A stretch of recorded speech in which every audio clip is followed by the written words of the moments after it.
안녕하세요. 산소성물 리서치팀에서 원자들을 맡고 있는 김광래입니다. 이번 스팟 이슈로는 마이너스 유가가 다시 돌아올까? 라는 주제로 시작해 보도록 하겠습니다. 시장은 마이너스 유가를 기록한 지난 4월 말을 아직까지 기억하고 있습니다. 다양한 원인들 때문이었는데요. 일단 코로나19 사태에 따른 수요 감소, 그리고 미국 최대 원유 ETF인 USO가 WTI 5월물 전체 미결제 물량의 25% 이상을 보유하고 있다가 만기 직전에 급격하게 청산한 것, 그리고 미국 내 정유시설 수요 감소로 대규모 매도세를 받아줄 만한 실물 관련 매수세가 부재했었던 점, 그리고 쿠싱 재고를 비롯해서 해상, 항구 재고 용량이 한계에 달한 점 등이 복합적으로 작용을 한 결과가 마이너스 유가 폭락으로 이어졌습니다. 최근 들어서는 주요국들의 경제활동 재개와 그리고 전 세계적인 감산 영향의 지지력을 보이고 있는 상황인데요. 이번 시간에는 원유 시장 투자를 하는 데에 있어서 새로운 관점으로 바라볼 포인트들에 대해서 짚어봤습니다. 현재의 원유 생산은 줄었고 소비도 줄어들었습니다. 생산은 오펙 플러스의 감산을 비롯해서 저유가와 수요 감소로 하락했고, 소비는 자동차 이용과 비행기 이용 급감으로 미국 내 원유 전체 수요의 60%가 타격을 입었습니다. 문제는 그 강도인데요. 단기적으로 생산 감소나 수요 개선 기대가 유가의 지지력을 제공할 수는 있지만 실제로 정확한 통계는 2달 뒤에 나오기 때문에 현재 수급 상황을 가장 잘 대변해 줄 수 있는 것은 매주 발표되는 미국 원유 재고 리포트입니다.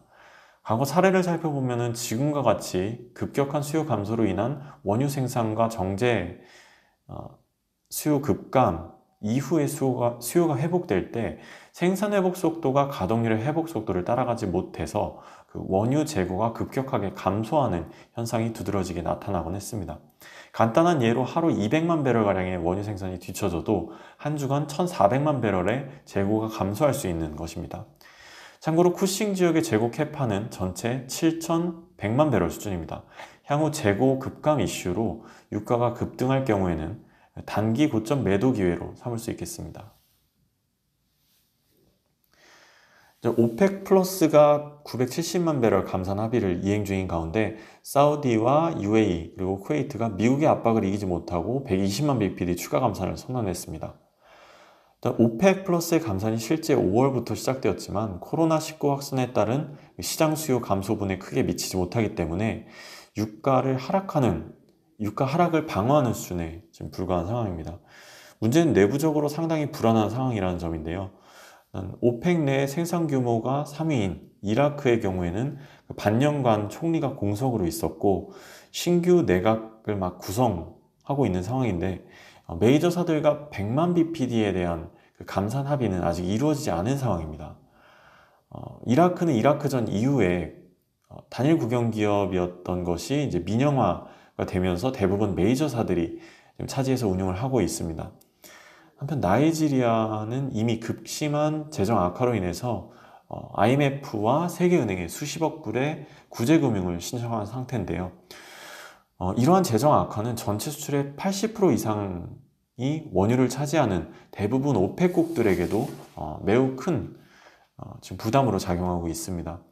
지금이야 코로나19 사태로 수요가 감소하면서 유가가 낮은 수준을 지속해왔기 때문에 생산이 자연스럽게 감소가 되어 있는 상황입니다만 향후 수요가 회복되면서 유가가 다시 반등을 할 경우에는 이들 국가들의 감산 의지는 낮아질 수밖에 없는 상황입니다. 미국 원유 생산 증감은 신규 유정 완공수 영향을 크게 받습니다.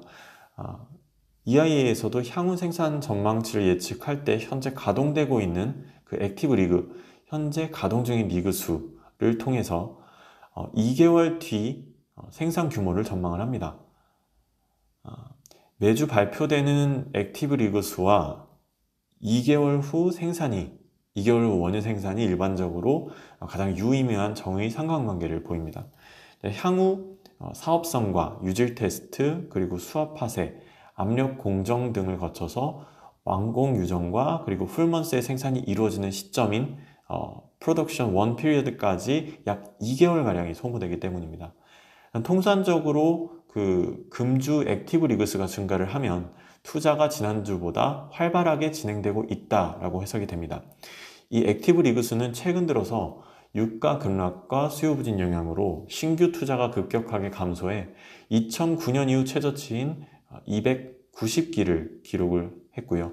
이 부분은 향후 미국 생산 감소 우려를 키우는 요인으로 작용을 하고 있습니다. 또한 기존 유정의 압력 감소에 따른 레거시 이펙트, 즉 노후 유정 현상도 감안을 해야 합니다. 보통 신규 유정의 경우 첫 풀먼스의 생산달에 전체 생산의 30%를 생산을 하고 이후에는 서서하게 감소합니다. 이때 일어나는 생산 감소 현상을 레거시 이펙트라고 부릅니다. 미국 내 레거시 이펙트 감소분은 현재 약 60만 bpd가량이며 리그 수당 신규 유정의 생산성, 현재는 평균 리그당 1000배럴 수준입니다. 를 감안했을 때 생산이 줄어들지 않게 하기 위해서는 최소 600기 이상의 리그 수가 유지되어야 합니다. 레거시 이펙트는 시간이 지날수록 기존 유정들의 압력이 줄어들기 때문에 더욱 가팔라질 수 있어 600기 도달 이전까지는 액티브 리그스 기준으로 600기 도달 이전까지는 향후 생산 규모가 증가할 가능성은 낮은 상황입니다. 이번 사태로 3대 국제 유가 중에서 유일하게 마이너스를 경험한 WTI는 국제 유가 벤치마크로서의 역할에 시장이 의문을 품기 시작했습니다. 시장은 그 WTI가 국제 원유 시장을 대변해주기보다는 미국, 특히 쿠싱 지역의 수급 상황을 더 많이 추종하고 있음을 다시 한번 확인하는 계기가 되었습니다. 다만 향후 그 WTI가 또다시 마이너스를 기록할 가능성은 매우 낮다고 판단됩니다. 일단 첫 번째로는 미국 내 마이너스 유가를 유발했던 가장 큰 원인 중에 하나가 원유 수요의 50%를 차지하는 가솔린 수요가 경제활동 중단과 락다운으로 급격하게 감소한 영향이 컸었는데 대부분 주들이 5월 중에 경제활동을 재개하기 시작해서 실물 수요 감소 우려는 지금 낮아진 상황입니다. 다음으로는 5월부터 시작된 오펙 플러스의 감산과 그리고 북미 지역과 남미 지역 그리고 미국의 비자발적 감산 500만 bpd가량까지 감안했을 때 4월과 같은 과잉 공급 우려가 낮아진 상황입니다.